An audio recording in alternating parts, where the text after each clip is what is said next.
Bonjour, dans le cours d'aujourd'hui nous allons étudier les mécanismes impliqués dans la motricité volontaire, c'est-à-dire concrètement comment on est capable de bouger d'une manière volontaire une partie de notre corps. Donc il s'agit tout d'abord de ne pas confondre mouvement volontaire et réflexe. Un réflexe, c'est une réponse stéréotypée face à un stimulus donné. Par exemple, imaginons que j'ai les jambes croisées et que je tape avec un petit marteau sur mon tendon rotulien. Mon quadriceps va se contracter, entraînant l'extension de ma jambe. Eh bien, pour ce mouvement-là, je n'ai rien demandé. Il s'est fait de manière complètement automatique. C'est ça un réflexe. En revanche, pour un mouvement volontaire, c'est complètement différent, puisque c'est le cerveau qui va élaborer la commande du mouvement, et cette commande va, du coup, dépendre de multiples échanges d'informations, et va résulter d'une intégration de plein de données différentes. Alors, comme je viens de le dire, le centre nerveux à l'origine d'un mouvement volontaire, c'est le cerveau. Du coup, il est nécessaire de comprendre un petit peu comment notre cerveau est fait. Vous avez ici à gauche un schéma de côté d'un encéphale humain, et à droite le même encéphale, mais en coupe sagittale. L'encéphale, en gros, c'est l'ensemble des structures nerveuses situées dans la tête, ce qui implique le cerveau, bien sûr, mais aussi le cervelet et le bulbe arachidien. Le bulbe arachidien, au passage, c'est ce qui fait la jonction entre le cerveau et la moelle épinière, donc la moelle épinière qui se prolonge dans la colonne vertébrale. Si on s'intéresse uniquement au cerveau, on distingue les structures nerveuses qui se trouvent au centre, ici, de ce qu'on appelle les hémisphères cérébraux, qui se trouvent plus en périphérie. Ces hémisphères recouvrent vraiment la totalité des autres structures. Du coup, lorsqu'on regarde un cerveau humain, extérieurement, on ne voit que. C'est d'ailleurs les hémisphères cérébraux qui apparaissent comme plissés par ce qu'on appelle les circonvolutions. Les hémisphères cérébraux présentent, comme la moelle épinière, deux types de matière. La matière grise, encore appelée cortex, qui contient les corps cellulaires des neurones, et la matière blanche, qui contient uniquement les axones des neurones, et donc les cellules gliales, qui sont des cellules non nerveuses. Le cortex, il est séparé en plusieurs zones, qu'on appelle des lobes. Et chacune de ces zones a ses propres spécificités. On a le lobe frontal, vers l'avant, au niveau du front, le lobe pariétal, un petit peu plus à l'arrière, et sur les côtés, le lobe occipital, qui se trouve tout à fait à l'arrière du crâne, et enfin le lobe temporal, qui lui se trouve au niveau de la tempe. Pour connaître les spécificités de chacune de ces zones, on peut faire deux choses. Premièrement, on peut étudier des patients présentant des lésions au niveau du cortex.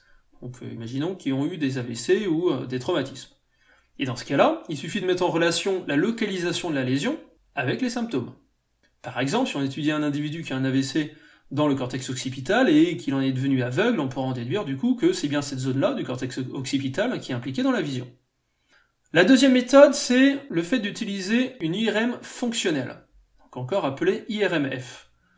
Qu'est-ce que c'est que ce machin-là? En fait, dans une IRM classique, on est capable de voir finement les différentes structures qui se trouvent à l'intérieur de nous. À l'aide de l'IRMF, on se focalise sur les flux sanguins. On peut en effet savoir quelles sont les zones du cerveau qui sont davantage irriguées, et les zones du cerveau qui le sont moins. On suppose que ce sont les zones irriguées qui travaillent le plus. Du coup, on peut en déduire en direct les zones du cerveau qui bossent et celles qui bossent pas. Alors, il suffit de demander par exemple au patient de bouger la main gauche pour connaître l'emplacement de la zone impliquée dans le mouvement. Oui, c'est assez magique comme truc.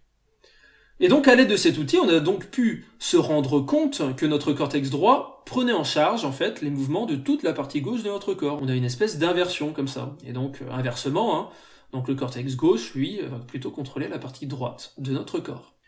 Et surtout, toujours grâce à l'IRMF, on a pu connaître l'emplacement exact de la zone du cortex impliquée dans la motricité volontaire. Il s'agit de cette zone-là, qui se trouve à la limite postérieure du lobe frontal.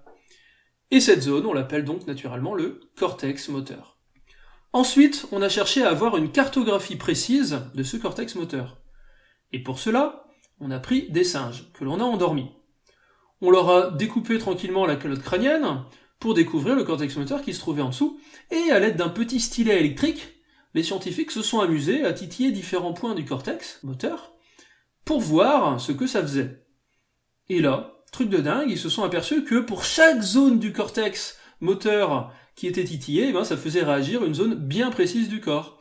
Donc par exemple, si on excite cette partie-là, hop, on voit la main bouger. Si on titille ici, c'est le pied qui va se contracter. Si on met le stylet là, c'est le visage, etc. Et donc à l'aide de ce dispositif, on a donc pu tracer une carte complète du cortex moteur. qu'on appelle carte motrice et qui ressemble à peu près à ça. Et là, on se rend compte que les surfaces sur le cortex ne sont pas proportionnelles aux zones du corps qui sont contrôlées. Par exemple, on voit bien que, là, sur ma carte motrice, il y a des zones très grandes dévolues au contrôle des mains, alors que les mains, elles prennent pas un volume de malade à l'échelle de mon corps. En fait, la taille de la zone sur la carte motrice va dépendre non pas de la taille de la zone contrôlée, mais de la finesse de la mobilité de la zone.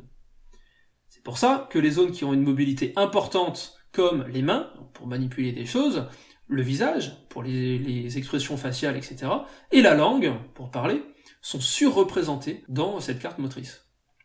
Voilà, on a vu quelle était la zone qui élaborait le message nerveux, voyons maintenant quel chemin il emprunte.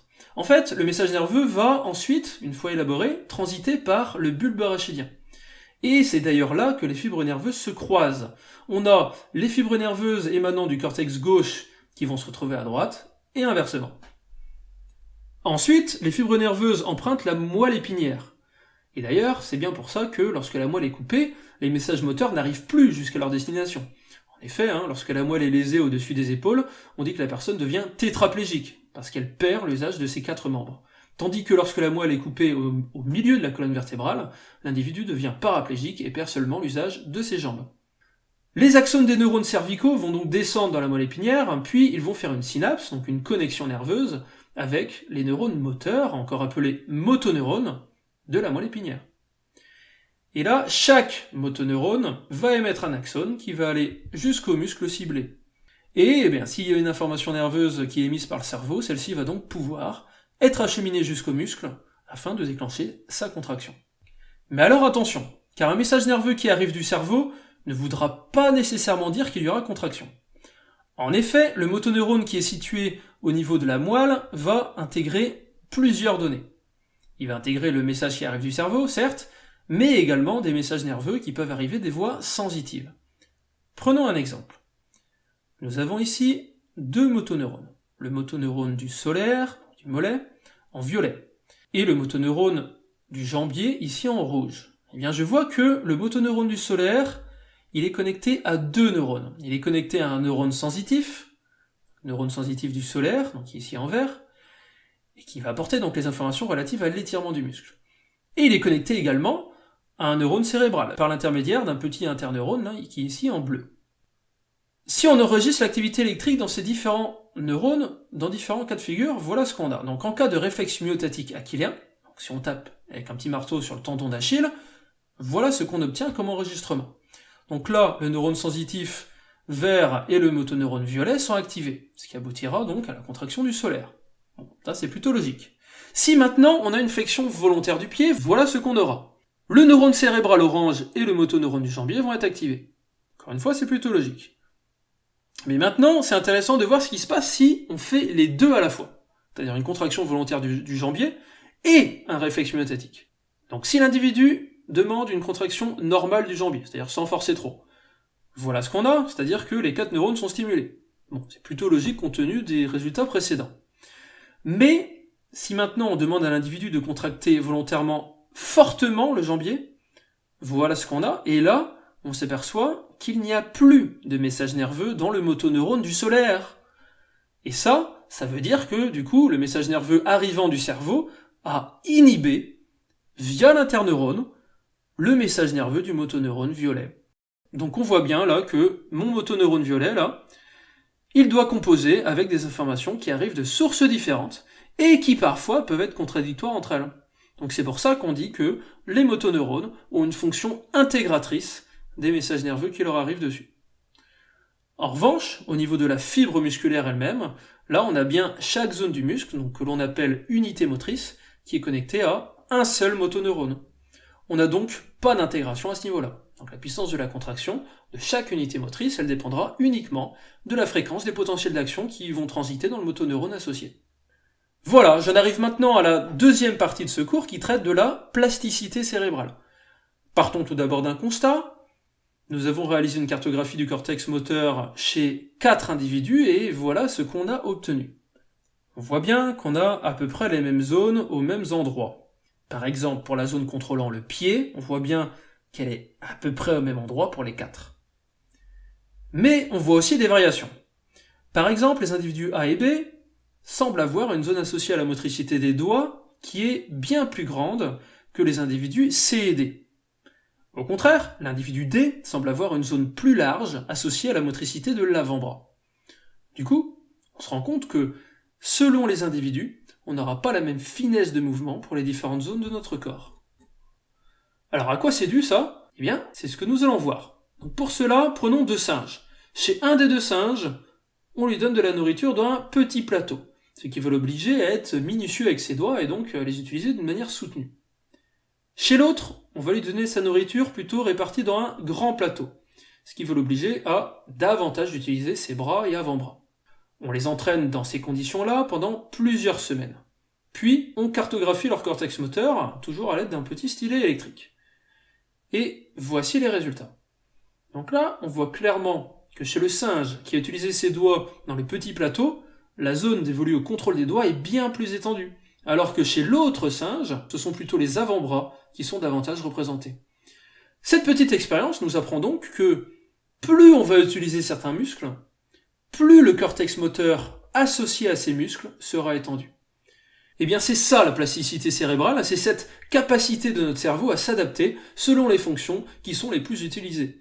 Le cerveau va en effet adapter ses réseaux de neurones de façon à ce qu'ils soient les plus efficaces, les plus fonctionnels possibles vis-à-vis des tâches qui lui sont demandées. Donc par exemple, un droitier qui s'entraîne tous les jours à jouer au tennis va, grâce à ceci, progressivement acquérir une meilleure motricité de son bras droit, ce qui va lui permettre d'être de plus en plus efficace. Vous l'aurez compris, ce phénomène de plasticité cérébrale est vraiment à la base de tout processus d'apprentissage. Et cette plasticité cérébrale est également fondamentale pour les processus de rééducation, notamment après un AVC ou un traumatisme crânien.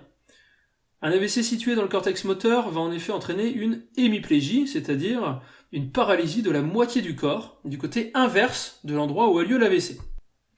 La zone détruite par l'AVC ne peut pas être mise en service car les tissus nerveux ont beaucoup de mal à se régénérer. Cependant, grâce à la plasticité cérébrale, le cerveau peut attribuer de nouvelles zones aux fonctions qui ont été perdues. Du coup, l'hémiplégie peut, dans certains cas, complètement disparaître.